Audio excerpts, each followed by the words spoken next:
Va ora in onda Cultura e Arte con il professore Andrea Rognoni. E la linea va subito ad Andrea Rognoni. Grazie Giulio Cesare. Nella prima parte parliamo di un ritrovamento davvero molto importante in provincia di Napoli, a Giugliano, in Campania, perché si tratta di qualcosa appunto che è emerso da una tomba ipogea del I secolo d.C., è davvero stupenda come rappresentazione pittorica, ma è bello ed è giusto anche e soprattutto considerare i contenuti che appartengono a una mitologia molto sofisticata che era tipica dell'area campana nel periodo romano, insomma dell'impero romano. Nella seconda parte abbiamo poi l'intervista al nostro caro amico Marco Tognini, che ci illustra i 75 anni del Commonwealth. È un po' l'anno dei 75, perché c'è anche la NATO in aprile e sarà ancora lui un po' da bravissimo storico contemporaneo qual è, a raccontarci come il perché tutto è andato in una certa direzione. Ma per quanto riguarda la questione del Commonwealth, è chiaro che questo preciso passaggio storico molto condizionato da alcune malattie dei protagonisti del Regno d'Inghilterra, diventa esiziale ripensare al senso ultimo di questo ultimo impero, potremmo dire, della modernità, che è stato fino ad adesso, nella sua maniera naturalmente, il Commonwealth. Ma ancora prima vi volevo parlare brevemente della nuova veste della rubrica Tutto Libri. Per la verità è un inserto che oramai da tantissimi anni, da una quarantina d'anni circa, caratterizza quasi 50, a dire la verità, perché io da ragazzino la compravo assetato come ero di critica letteraria, e quindi quasi mezzo secolo che ha caratterizzato questo inserto della Stampa. Una volta Tutto Libri veniva proprio letto per conoscere direttamente le novità attraverso già un'impostazione classica che è sicuramente superata, ma che aveva catturato l'attenzione di quelli che negli anni 70-80, in un'epoca ancora insomma moderna ma non postmoderna, erano interessati all'universo librario.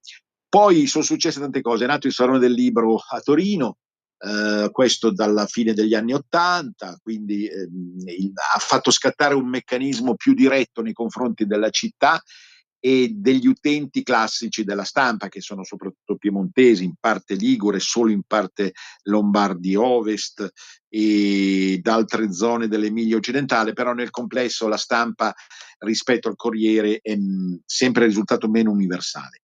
Ora qui abbiamo una novità per il restyling di questo inserto, Tutto Libri, che è curato da Francesca Sforza, e dobbiamo dire subito che c'è un passaggio, soprattutto proprio dal punto di vista tipografico, di restyling formale, che a noi personalmente piace come tipo di impostazione visiva, e che la rende più svelto, e lo rende più svelto e leggibile, ma anche più serio in un certo senso.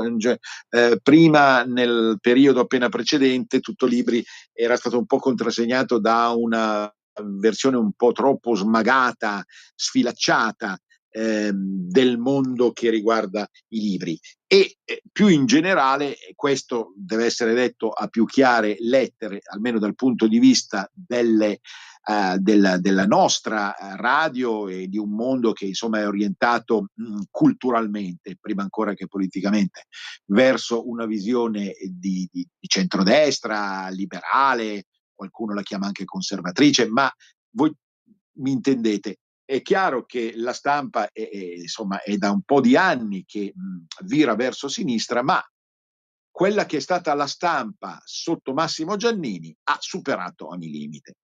E Giannini sicuramente ha dato un'impostazione sfacciatamente eversiva, nei confronti così del buon gusto, chiamiamo anche pure borghese, che caratterizza per esempio il mondo piemontese, o tutti quelli che, diciamo, dalle Alpi della Sicilia hanno la volontà e il gusto di scegliere la stampa al posto del Corriere. Sono tutto sommato pochi, ma tutto sommato pochi a sud della cosiddetta linea gotica. Però intendiamoci, questo non inficia minimamente, come dire, il lustro complessivo di una pubblicazione che fra le prime pubblicazioni italiane e ha il titolo della testata molto chiaro, insomma, la stampa riguarda tutto ciò che viene stampato. Certo c'è anche la crisi del cartaceo, ne abbiamo già parlato, però la stampa di Giannini aveva francamente superato tutti i limiti di sopportazione per il modo fazioso con cui Giannini aveva impostato tutta la questione, non solo direttamente politica, ma anche quella culturale, dobbiamo dire, no? Quindi, secondo me, anche Tuttolibri ne risentiva moltissimo per un femminismo troppo sfacciato, troppo sfacciato. Viva la donna, e presto parleremo della filosofia al femminile. Ecco, io sono in prima linea per difendere diciamo così, la mente e il genio femminile. Però un conto è ragionare, un conto è agire di pancia, e c'era questa impressione anche nel Tuttolibri appena precedente, stavo dicendo, e poi i servizi non chiari, non chiarissimi sulle caratteristiche di contenuto dei libri. Adesso questo nuovo restyling, questa nuova impostazione, ne parlo perché il sabato esce, ve lo mostro, tutto libri, e questo inserto presente all'interno della stampa. E le parole si sono fatte leggermente più misurate, lo spessore dei critici letterari che sono ora chiamati a intervenire, in parte diversi rispetto a prima, qualcuno è rimasto naturalmente, ma la scelta stessa dei libri, che concede un po' di più per esempio al mondo italiano, perché non abbiamo niente contro il mondo americano, sicuramente sono all'avanguardia per tantissime cose, però non si può leggere per tutta la settimana soltanto dei libri americani tradotti, quindi, o per la maggior parte. Quindi ritornare un po' in Europa, ritornare in Italia fa bene, e devo dire appunto che la nuova impostazione di Tuttolibri, diciamo così, senza smarcarsi in maniera troppo evidente rispetto a prima, però insomma, per chi ha l'occhio fino, per chi è abituato a leggere come me, ma come tanti altri, si intende, ecco, questi inserti ce ne girano 3 o 4 dei maggiori, parliamo della lettura del Corriere, parliamo di Robinson della Repubblica, parliamo del manifesto, dello speciale cultura del manifesto, se vogliamo anche andare sulla sinistra, ma se rimaniamo sulla destra, tutte le pagine del giornale della domenica, ottimamente orchestrate da Luigi Mascheroni e Alessandro Gnocchi. E beh, tutto questo, facendo i debiti confronti, pesa proprio perché a fronte degli ultimissimi citati, per esempio, quindi cultura di ispirazione liberale conservatrice, ecco, questo tipo di cultura che presenta Tuttolibri è diversa, ma con un restyling e con una nuova misura tutto ritorna accettabile sotto tutti i punti di vista. Quindi, secondo me, il mio consiglio comunque è di comprare innanzitutto il giornale Libero, La Verità, però sicuramente lo si può fare stavolta ancora nuovamente nella la stampa di sabato, Tuttolibri, per sapere quanto occorre sapere sulle novità librarie, che sono tante, sono sempre tante e importanti. Noi ne diamo conto in questa nostra rubrica del sabato, per quelle che ci sembrano sicuramente più significative. Ma oggi parliamo di arte, parliamo di preistoria per la rubrica Archeoche Bijou. Archeoche Bijou è la rubrica che ogni tanto si occupa di questi ritrovamenti archeologici. Sicuramente il 23 è stato caratterizzato dal ritrovamento di San Casciano Bagni in Toscana, che è risultato eccezionale soprattutto per la statua di Apollo. Chi ha un minimo di dimestichezza con l'archeologia, senza essere per forza dei tecnici, non lo sono neanche io, sono uno storico, ma non sono diciamo un preistorico dal punto di vista così delle fonti archeologiche. E devo dire appunto che dopo la bella scoperta toscana, quest'altra dell'inizio del 2024 è sicuramente suggestiva, ripeto, anche per i contenuti, oltre che per la forma e la qualità di conservazione. Si tratta di una tomba ipogea che è emersa così casualmente, si fa per dire, mentre venivano fatti degli scavi per altre funzioni molto più moderne, appunto quali costruire una casa. Siamo a Giuliano, nella campagna settentrionale, e quindi è stata ritrovata questa tomba ipogea eccezionalmente conservata, che rappresenta, come potete vedere quelli che hanno la possibilità o dello streaming o poi del podcast, appunto, ma soprattutto del canale digitale 252, per chi ovviamente ha una TV particolare adatta, ma vedete, subito emergono due centauri. È davvero una pittura eccezionale, bellissima, direi quasi inquietante. Si tratta di due centauri, non sono centauri puri, sono ittio-centauri. Chi mi segue si ricorda che Paolo Gulisano 15 giorni fa si era cimentato proprio con la figura del grifone, che è un altro animale composto. Qui abbiamo altri animali composti in forma di coppia. Poi ritorneremo sul concetto di coppia, che è molto importante. Il litio centauro è formato da un tronco alto umano, tipo insomma busto, braccia, spalle e cranio umano, da una parte bassa di tipo equino, quindi insomma il cavallo. I centauri sono dotati tutti di zampe equine. Mi viene in mente il centauro Chirone, che avevamo già citato, che è interessante anche per il mondo simbolico astrologico, ma sicuramente i centauri sono molto noti anche dal punto di vista dell'immaginazione letteraria. Però la coda della parte ultima posteriore non è da cavallo ma è da pesce. Ecco perché si parla di ittio-centauri. Ci sono i pesci, ci sono i cavalli e ci sono gli esseri umani, busti giovanili di persone che cosa fanno nella tomba? I colori sono stupendi, devo dire, veleggiano tra il verde, azzurro, le zampe del cavallo sono piuttosto colorate verso il giallo, oro, e poi la parte più rosata e arancio è proprio quella umana. Ma i due ittio-centauri sorreggono un grande scudo, ecco, uno scudo che era poi un altro elemento importante dell'antichità, sia in chiave guerriera, sia in chiave di riproduzione sacra. Cosa c'è dentro lo scudo? Quindi sorreggono uno scudo che tecnicamente viene chiamato clipeo, e dentro nell'immagine del clipeo abbiamo Cerbero, il cane Cerbero. Voi sapete che il cane Cerbero è un cane anch'esso mitologico di tradizione, ma poi reinserito da Dante nella Divina Commedia Inferno. Il cane Cerbero, noto comunque per tratti rabbiosi e isterici, viene affrontato perché è cattivo, morde e ammazza.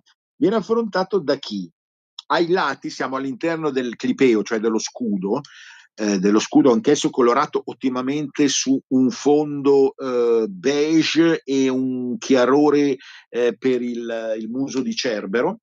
Viene affrontato da due divinità o semidivinità che sono, quindi siamo nel primo secolo d.C., siamo sotto l'impero romano, in un contesto, quello campano, eccezionale, perché allora la Neapolis di allora era una delle città più fiorenti dell'Europa, e comunque qui siamo vicino all'antica Liternum, ecco, quindi è una colonia romana che sta più a nord di Napoli, se la potete andare a visitare.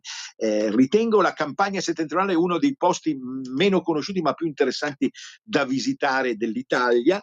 E lì, appunto, nel contesto di Liternum si trova la tomba ipogea, dove, ripeto, sullo scudo, sul clipeo, sono raffigurati Hermes ed Ercole. Quindi Hermes è la divinità che corrisponde al romano Mercurio, Hermes è la parola, è l'intelligenza, è anche il commercio, è anche la comunicazione più in generale, lo scambio, la capacità di rimanere giovani più con la testa che col corpo, ma sicuramente anche col corpo. E dall'altra parte Ercole. Se Hermes è il fattore mente, il fattore intelligenza, Ercole è il fattore fisico, no? Ercole affronta il cane Cerbero tenendolo fermo in modo tale che non azzanni e non morda. E dall'altra parte appunto c'è Hermes. Dico, perché dal punto di vista del contenuto affascinante la mitologia antica, no? Ma affascinante se noi la misuriamo attraverso le opere archeologiche, ripeto, la statua di Apollo che vi citavo prima, che è un altro presentissimo fra le divinità, specialmente in Italia, anche al nord, ma qui siamo in un contesto centro-sud dove esiste anche la Magna Grecia, ma esiste una dimensione di antichità romana che ha ereditato alcuni spunti anche dal contesto greco e soprattutto in ambito mitologico, e cerca poi di tradurli in racconti, in miti, in narrazioni. Tra le fatiche di Ercole non c'è direttamente quella del cane Cerbero, è appunto una collaborazione fra Ercole ed Hermes e Mercurio per riuscire a bloccare, quindi col corpo e con la mente, questa bestia esasperata, questa bestia che vuole distruggere, vuole annientare chi gli si trova vicino, ha a che fare più con i demoni, come ha dimostrato Dante, che con gli esseri umani o divini, o tantomeno divini. Ma vi dicevo, la coppia, stiamo concludendo perché tra 2 minuti abbiamo il nostro Tonini, ma la coppia di questi due Ittio Centauri ci ricorda il segno dei gemelli, anche perché nella raffigurazione globale della tomba ipogea di Giuliano sono perfettamente uguali, sono simmetrici i due Ittio Centauri. Ci ricorda il segno dei gemelli, ma un gemelli arricchito anche dalla simbologia tipica di altri due segni che vengono chiamati doppi, cioè il segno dei pesci e il segno del Sagittario. Sagittario cavallo, pesci, perché sono abitatori dell'oceano mare, come avrebbe detto Baricco. A proposito, piccola parentesi, i libri di Baricco sono in regalo, si fa per dire, insomma, col Corriere della Sera in questo periodo. Baricco non sta benissimo e gli facciamo tanti auguri di guarigione per i noti problemi. Adesso vediamo se il regista ci mette in contatto con il... Pronto? Sì, pronto Andrea, ciao, sono Tognini, buongiorno a Eccoci tutti. qua. Marco Tonini, hai visto che ti sei dovuto sorbire qualche minuto di mitologia classica? Non so se molto ti piace. Bello, grazie. Ecco, grazie, insomma, quello che anch'io, perché poi interpretare una tomba insomma, è veramente una tomba, quello che viene affrescato in una tomba di 20 secoli fa non è semplice, non è chiaramente semplice, però sicuramente affascinante per la nostra fantasia, per la nostra immaginazione, per l'arte sacra, e poi un ritrovamento del genere francamente non ci capitava da tanto tempo. Bene, allora, oggi però parliamo di una realtà moderna con te, che è il mondo del Commonwealth. Sono passati 75 anni dall'istituzione del Commonwealth e questa festa cade in un momento drammatico per le ultime notizie che riguardano le malattie di Re Carlo e di Kate Middleton. Però il regno va avanti, no? Come si dice, il gioco deve andare, show must go on, come sai perfettamente anche tu. E a te la parola, Marco Tognini, storico, interprete del mondo politico e metapolitico, funzionario esemplare nella capitale d'Europa. A te la parola sul Commonwealth, Marco. Grazie Andrea, grazie a tutti gli ascoltatori. Commonwealth è una realtà oggi comunque importante a livello mondiale, con 56 stati membri, di cui 15 sono i cosiddetti reami del Commonwealth, in cui il re britannico è un capo di Stato puramente formale, ma con grandi legami comunque storici. Altre 6 nazioni che hanno una propria monarchia, come il Brunei, la Malesia, Tonga e altre 35 repubbliche.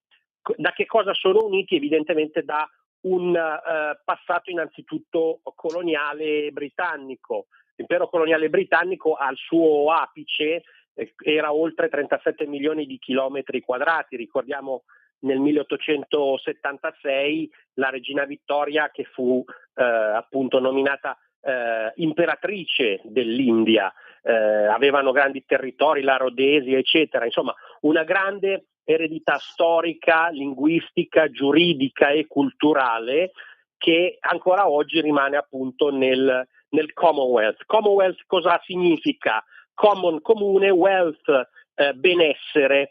Questa parola letteralmente possiamo tradurla come lega, come patto comune, una traduzione molto simile, se vogliamo, anche alla parola greca antica politeia, governo condiviso, repubblica anche. Tra l'altro il famoso regime repubblicano di Cromwell, quegli 11 anni famosi di Cromwell, infatti si chiamarono Commonwealth of England.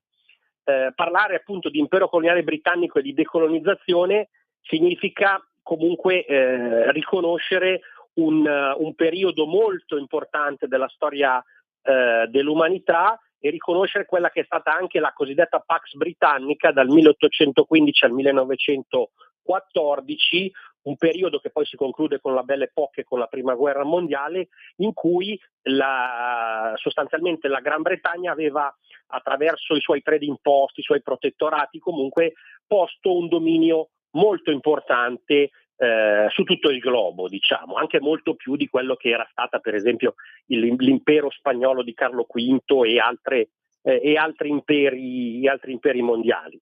Questo dominio aveva alcuni punti saldi importanti come il dominio marittimo, la ricerca di nuove materie prime e manodopera, una importante presenza commerciale e il riconoscimento della monarchia britannica come portatrice di civiltà, diciamo. Un dominio, riconosciamolo, che a volte è stato imposto in modo pacifico, ma molto più spesso con grande invadenza, un dominio da accettare ad ogni costo. Insomma, ricordiamo anche alcuni sistemi sicuramente non ortodossi, dalla guerra dell'oppio in India, l'indebitamento forzoso nei confronti del Khedive dell'Egitto, con cui per esempio il Regno Unito rastrellò sostanzialmente le azioni del canale di Suez, ma pensiamo alla presenza militare in Irlanda, pensiamo al cosiddetto grande gioco, cioè alla presenza militare in Afghanistan e nell'Asia centrale per impedire all'impero zarista a fine Ottocento di arrivare nel Golfo Persico e quant'altro. Quindi parlare di Commonwealth significa parlare anche di decolonizzazione e di un distacco progressivo di questi vari paesi per le spinte poi del nazionalismi ottocenteschi e degli Bene, indipendentismi siamo arrivati più al break, recenti. Marco, tra un minuto e mezzo. Perfetto. A dopo. A dopo. Porta con te ovunque Radio Libertà. Scarica la app per smartphone o tablet dal tuo store o dal sito radiolibertà.net. Cosa aspetti?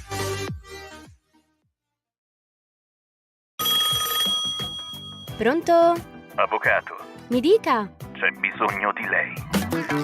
Sono l'avvocato Celeste Collovati. Con me parlerete di pensioni e di diritto del lavoro e tutte le problematiche inerenti al lavoro. Ciao a tutti, sono Massimo Leonardi, avvocato e dottore commercialista. Con me parleremo di diritto tributario, diritto societario e danni da malasanità. Sono l'avvocato Giorgia Colombo. Con me parlerete di immobili, condominio e diritto dell'arte. Vi aspettiamo! Vi aspettiamo! Vi aspettiamo! L'avvocato risponde ogni giovedì dalle 17 alle 18. C'è bisogno di lei. E la linea torna subito ad Andrea Rognoni e a Marco Tognini. Benissimo, allora come possiamo valutare questi 75 anni? Sono davvero 3/4 di secolo in cui insomma questo mondo vasto ha ancora lontanamente a che fare con qualcosa che assomiglia alla parola impero, o è un'eresia chiamarlo ancora almeno come cadavere imperiale? No, a te la parola, Marco. Grazie. Nasce sicuramente come impero, nel senso che l'idea di Commonwealth nasce nelle famose conferenze imperiali che si tengono periodicamente dal 1907 in avanti, solitamente a Londra ma anche a Ottawa, in cui c'erano queste discussioni di mutua difesa e commercio con risoluzioni comuni di tutti questi paesi anglofoni.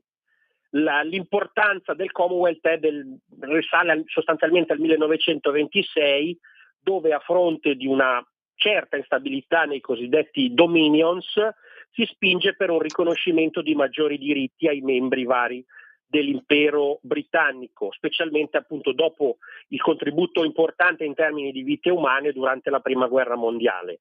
È quindi del 26 la famosa dichiarazione Balfour, dal nome di Lord Balfour, da non confondere con la dichiarazione Balfour del 17, che quella riguarda Israele. Quella del 26 parla di paesi uguali nello status e non inferiori al Regno Unito nella gestione degli affari interni, diciamo con un'alleanza comune con la corona britannica, che viene poi appunto formalizzata nel 31 con lo Statuto di Westminster, importante soprattutto per un blocco economico privilegiato e far fronte sostanzialmente alla crisi del 29. Quindi tutti questi paesi, i capofila ovviamente sono Regno Unito, Australia, Nuova Zelanda, Canada e Sudafrica, che portano avanti il mondo anglofono. Certo ci sarà il distacco dell'Irlanda, ci sarà l'indipendenza dell'India e la dichiarazione di Londra del 49, in cui si parla di un ruolo solamente simbolico del sovrano britannico, con una piena poi legittimità delle varie costituzioni ad essere anche indipendenti. Oggi che cosa rimane di questo Commonwealth, che ha avuto anche degli anni di grande polemica politica? Pensiamo agli anni 60 in cui Mugabe parla di un Commonwealth come di uno strumento dei bianchi, c'è stata l'espulsione del Sudafrica, insomma ci sono stati anche dei momenti particolari. Oggi cosa resta? Resta l'idea di un cosiddetto soft power, come si dice oggi, cioè un controllo indiretto attraverso legami commerciali privilegiati e il linguaggio, diciamo, della cultura, della lingua, anche della collaborazione. Pensiamo ai giochi del Commonwealth, pensiamo anche all'impegno sancito poi nel 2013 dalla regina Elisabetta con una carta dei valori del Commonwealth, con un impegno per lo Stato di diritto, la separazione dei poteri, la tolleranza, la libertà di espressione, la difesa dell'ambiente, che non sono tutte cose scontate, specialmente in alcuni paesi africani o asiatici. Anzi, questa carta del 2013 è stata anche avvicinata un po' ad un'agenda woke, perché parla anche di uguaglianza di genere, insomma un po' di progressismo. Però, ripeto, è uno strumento, diciamo, di soft power culturale, diciamo, con legami che sono soprattutto di collaborazione. In questo molto più morbido, per esempio, di quello che è il post-colonialismo francese, che invece ha ancora una presa molto più importante sulle sue ex colonie attraverso il franco CFA, ma anche gli appalti privilegiati e quant'altro. Ecco, diciamo, quindi il mondo britannico è stato da questo punto di vista più furbo e più lungimirante, per così dire, nel mantenere questi legami in maniera molto, molto pulita, molto soft. Ecco, questo ti potrei dire. Ma in un contesto storico di progressivo aumento della globalizzazione, soprattutto negli ultimi 50 anni, però tutto sommato, visto che stiamo parlando di una data di battesimo che corrisponde al 49, siamo già oltre la guerra. E quindi questo mondo nuovo, insomma, che si affacciava fin da allora, che contributo ha dato? Cioè, insomma, è stato un viatico o un freno per la globalizzazione, il Commonwealth? Ma il Commonwealth da questo punto di vista è stato uno strumento soprattutto utile ad una transizione molto più tranquilla, è stato uno strumento sicuramente di stabilità. Oggi qualcuno vorrebbe farlo diventare anche uno strumento per delle agende politiche, diciamo, importanti. Qualche britannico lo vorrebbe far ritornare un legame economico molto forte, soprattutto considerando il post-Brexit, ma è e resta soprattutto uno strumento culturale, uno strumento di coesione importante. Quindi, diciamo, resta quest'idea molto, molto europea, se vogliamo, di una civilization, di una presenza comunque ragionata e anche di un riformismo molto, molto pacato, ecco, quest'idea molto, molto britannica, se vogliamo. Sì, anche perché chi è arrivato a Londra negli ultimi 50 e oltre anni non apparteneva soltanto all'universo Commonwealth, apparteneva anche ad altri contesti, altri mondi. Oggi il sindaco di Londra ha come seconda lingua, ma temo la prima, l'arabo, ma Esatto, insomma temo nel esatto. senso è una battuta, insomma niente di Sì, malizioso sì. o di cattivo. Però ecco, cioè voglio dire, No, come si tanto è vero, sommano Andrea, questi due scusami, tanto fattori? è vero che ci sono stati anche non di cultura o colonizzazione britannica come il Mozambico e il Ruanda che recentemente hanno aderito al Commonwealth, quindi comunque è un successo anche da questo punto di vista. È un successo, quindi non si sono, era per cercare di capire se Sì. è stato un valore aggiunto o è stato una vecchio arnese il Commonwealth dal punto di vista dell'immigrazione a Londra e dintorni, per capirci, no? Meglio, perché noi siamo qua nel terzo mondo e facciamo fatica a capire l'Inghilterra. Certo. Ma A te la parola. posto che il problema immigrazione esiste ed è estremamente importante ed è comunque legato a paesi storicamente collegati, soprattutto il Pakistan, voglio dire, da questo punto di vista ha una presenza di immigrati altissima in Gran Bretagna.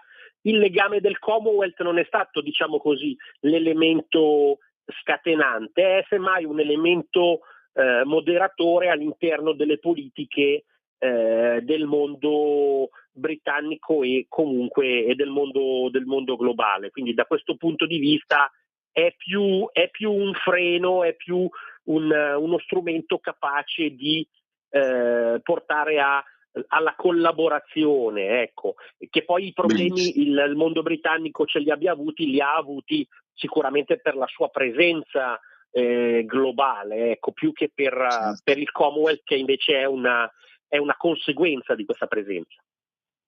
Assolutamente, quindi confermi anche una certa patina, come dire, di noblesse oblige.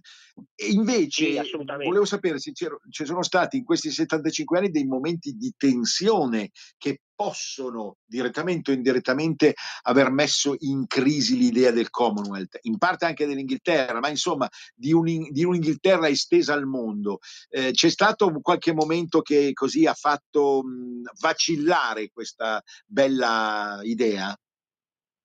Assolutamente sì, diciamo anni 60 e anni 70, ricordiamoci che c'è appunto, siamo in pieno periodo di decolonizzazione, il blocco orientale, il blocco comunista soffia molto spesso anche su queste situazioni. Ricordiamoci che sono gli anni anche in cui comincia a crescere il terrorismo palestinese, o in cui persone come Amin Dada o come Gheddafi comunque cominciano a reclamare una presenza importante dell'Africa in campo internazionale. Ripeto, ci sono stati conflitti col Sudafrica, espulso nel 61 e riammesso nel 94, polemiche per quanto riguarda il fatto che soprattutto in quegli anni si pensava che la Gran Bretagna, che è potenza mondiale, che è membro del Consiglio di sicurezza dell'ONU, che è potenza nucleare, ricordiamolo, potenza nucleare, in possesso anche di bombardieri strategici, sicuramente ha usato, e ripeto, ha usato come strumento, come ombrello ancora il Commonwealth in quegli anni, come ombrello appunto di conoscenza, soprattutto nel mondo. Ovviamente l'evoluzione della situazione ha portato tutti a più miti consigli, sia i nuovi governi africani, che hanno capito che comunque per prosperare ci vuole una collaborazione col mondo occidentale, e dove così non succede o dove si è preda della corruzione comunque non si progredisce evidentemente. E poi anche da parte europea evitando appunto di lasciare poi il campo a un altro tipo di imperialismo commerciale, come oggi abbiamo visto che portano avanti sia la Cina che la Russia, non solo in Africa peraltro. Ecco, ora vorrei zoomare su alcuni paesi e il primo che mi viene in mente per diciamo il lustro che ha acquisito negli ultimi tempi è l'India.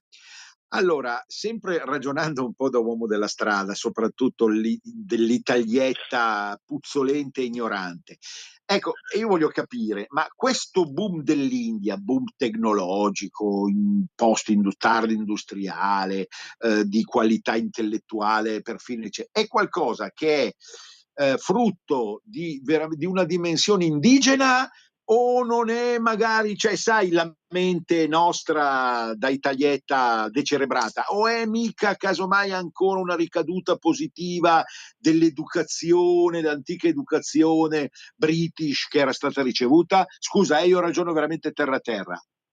Sì, c'è una composizione di entrambi i fattori. Perché? Perché sicuramente il nazionalismo indù, diciamo, quindi anche la separazione dal Pakistan, il nazionalismo indù ha portato molto in fretta l'India a muoversi dal mondo dei cosiddetti non allineati, dal mondo di Nehru, eccetera, invece a una competizione globale molto più alta, a un riarmo importante, a una presenza nell'Oceano Indiano, comunque anche proprio come livello di potere militare molto importante. Alcune riforme occidentali, come quella delle caste, come altre, come appunto l'eliminazione delle caste, in realtà sono state solo in parte digerite, mettiamola così, dall'opinione pubblica. Vero è sicuramente che la parte soprattutto educativa è risultata fondamentale da questo punto di vista, quindi un'educazione occidentale, un'educazione soprattutto tecnologica dei giovani indiani, il fatto che ogni anno veramente vengono preparati quasi 120.000 ingegneri, quasi altrettanti matematici e fisici, eccetera, sta creando una forza d'urto dirompente da questo punto di vista. Quindi ci sono sicuramente degli elementi precipui e degli elementi legati al passato. Ecco, la seconda si chiama la nazione perché è un continente davvero, è l'Australia, secondo Zoom. L'Australia, sai, sempre dal nostro punto di vista, rappresenta una terra di emigrazione, mi vengono in mente i film di sordi, eccetera, che diciamo appartiene ancora al Commonwealth come marchio, naturalmente. Ci sono delle città molto evolute che magari risentono anche di un clima non proprio felicissimo, ma sicuramente con delle ottime risoluzioni tecniche, urbanistiche, Sydney, Melbourne, Canberra, eccetera. Ecco, anche qui quanto ha giocato il Commonwealth e quanto gioca ancora, perché l'Australia, essendo un continente, è uno dei motori primi del mondo, comunque sia la faccenda ora. Marco. Ha giocato tantissimo, ha giocato in maniera direi fondamentale, perché poi stiamo parlando di un territorio vastissimo che per comunicare al suo interno ha tutta una serie di difficoltà e di modalità da intraprendere, e quindi ovviamente questi legami culturali, questo legame con il mondo britannico è anche una chiave per aprirsi a tutta una serie di mercati e al mondo finanziario della City londinese. Oggi l'Australia ha imparato, soprattutto dalla severità del modello britannico, per esempio, ad avere una immigrazione molto controllata, soprattutto nei confronti delle popolazioni del sud-est asiatico, a difendere anche i propri mercati e le proprie materie prime che esporta rispetto anche a un'invasione di prodotti i più diversi che la globalizzazione o comunque il sottocosto cinese gli porta. Quindi senz'altro la lezione britannica, il legame con il mondo britannico è stato fondamentale per l'Australia per crescere, e oggi si sta timidamente cercando anche come Unione Europea di avere dei legami e di creare dei trattati di libero scambio che possano aprire quel mercato anche in funzione appunto anticinese. E poi c'è il paradiso delle vacanze, le Maldive, Maurizio, cioè noi tutti abbiamo sognato.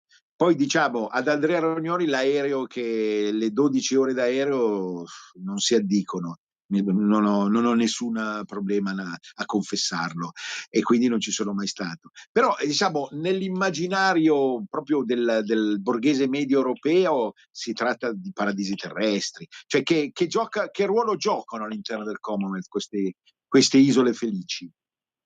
Ma il Commonwealth è, diciamo, soprattutto in questi casi, ma anche in molti altri casi, un passepartout per il mondo occidentale, potremmo dire, un vestito buono, ecco, per questi paesi che a volte però hanno al loro interno dei problemi di crescita economica, o ancora una volta la presenza cinese o la presenza specialmente appunto nelle isole dell'Oceano Indiano, la presenza comunque anche di un radicalismo indiano islamico che cerca di penetrare. Quindi il legame in questo caso col Commonwealth è anche ancora una volta un elemento di stabilità e di coesione nei confronti di tutte queste minacce esterne. Interessante questo aspetto, perché insomma non è tutt'oro quello che luccica, no? In un certo senso. Esattamente. E poi c'è Malta. Malta ci riguarda più da vicino, geopoliticamente, no? Malta fa parte del Commonwealth. Qual è l'idea che ti sei fatta sulla Malta, che è stata anche incriminata di rigettare certi profughi? Parlo terra sempre. La Malta che ha eletto adesso una donna come una delle protagoniste della Comunità Europea. Che idea ti sei fatta di quest'isola? Ma oggi Malta è un attore comunque molto accorto sulla politica internazionale, accorto nel fare solo e solamente, possiamo dirlo, ma come è giusto che sia del resto, il proprio interesse, e quindi insomma evitare anche i problemi legati all'immigrazione nel Mediterraneo. Non nascondiamoci che comunque Malta è e resta anche una base importante per attrarre investimenti anche dall'Africa, anche dall'Asia. Ci sono stati anche dei recenti scandali legati ai Panama Papers, c'è stata la morte di Daphne Caruana Galizia che proprio a Malta insomma aveva trovato questo malaffare, quindi una terra importante che sta cercando di sfruttare tutte le sue capacità, che sicuramente si presenta bene sul mercato, che usa lo strumento europeo molto bene a livello di fondi, e quindi assolutamente direi schieratissima nel mondo europeo e occidentale, con qualche furbizia di troppo, e quindi bisognerà renderne conto, perché poi anche in questa Unione Europea permangono e resistono piccoli o grandi paradisi fiscali, e quando chiaramente l'Europa chiede coerenza e serietà lo deve chiedere a tutti i suoi membri.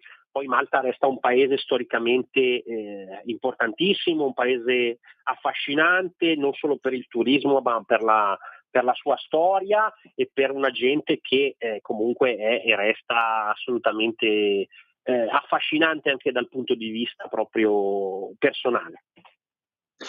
Ultima domanda sul Commonwealth è questa: è destinato a durare, andrà avanti ancora 75 anni, oppure, come diceva il famoso Scotti, quello del carosello degli anni d'oro, la Duraminga, è il Duraminga? No, io credo che ci sia un mutuo interesse tra i paesi del Commonwealth e la cosiddetta madrepatria, perché continui, perché c'è un legame, ripeto, culturale, ma anche un legame che nei momenti opportuni resta una presenza importante economica e di credibilità internazionale, perché oggi soprattutto anche nei paesi più piccoli aderenti al Commonwealth, questo strumento dà credibilità internazionale. Quindi io dico che sicuramente avrà ancora un futuro importante, magari ci saranno nuove riforme, una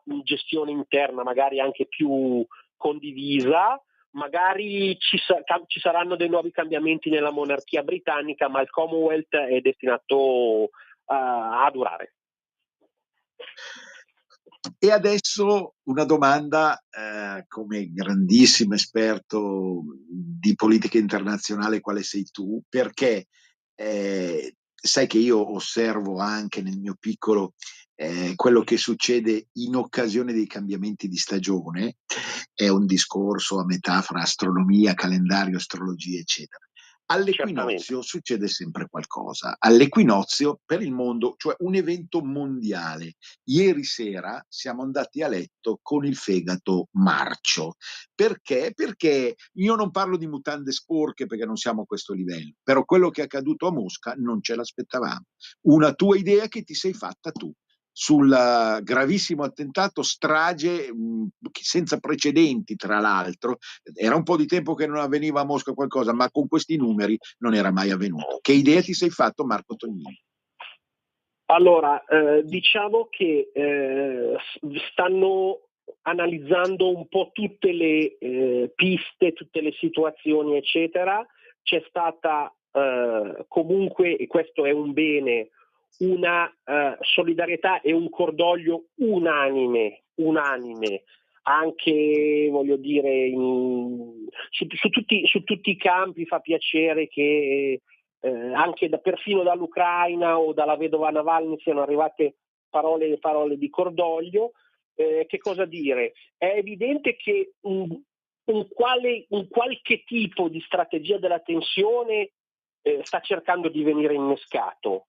Da chi? Questo è tutto da capire, da vedere. Ci sono elementi islamici, lo stanno verificando, ma è possibile, perché comunque la Russia è sempre stata un baluardo contro il terrorismo. Ricordiamo anche gli interventi in Siria, nel Caucaso e quant'altro.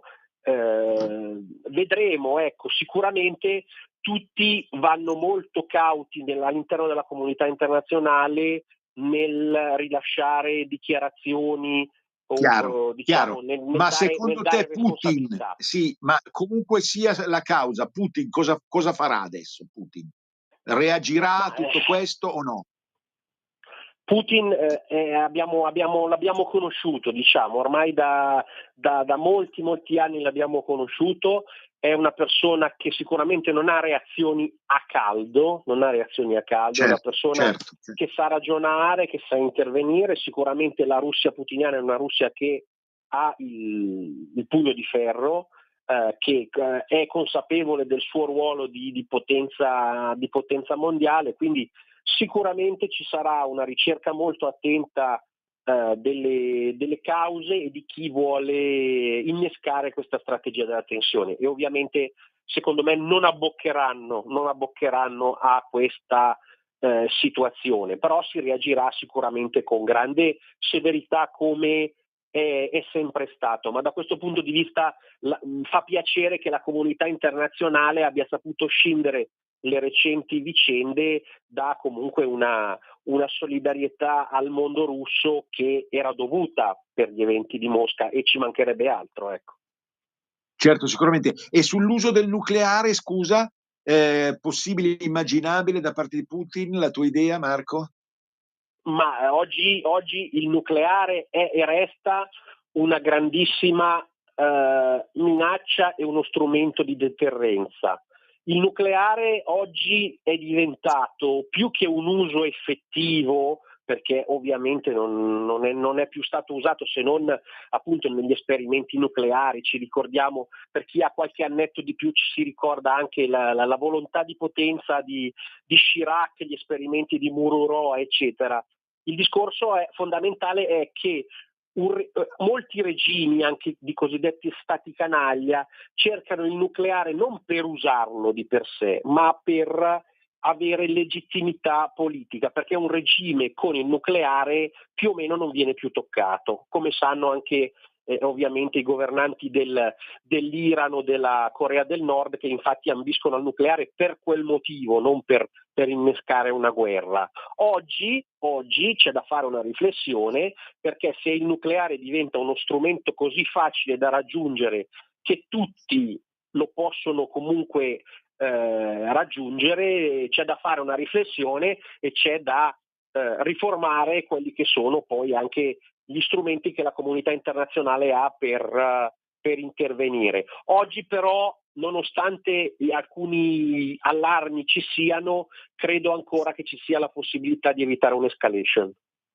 Grazie e noi ci risentiamo su queste stesse onde con te al 6 aprile sui 75 della NATO, un altro appuntamento. Argomento molto, molto ficcante, molto particolare, dovremmo stare attenti a quello che diciamo come sempre, ma è sempre bello parlare di situazioni importanti. Buona Pasqua a te e ovviamente Venezia risorga Venezia per sempre, a risentirci. Avete ascoltato Cultura e Arte.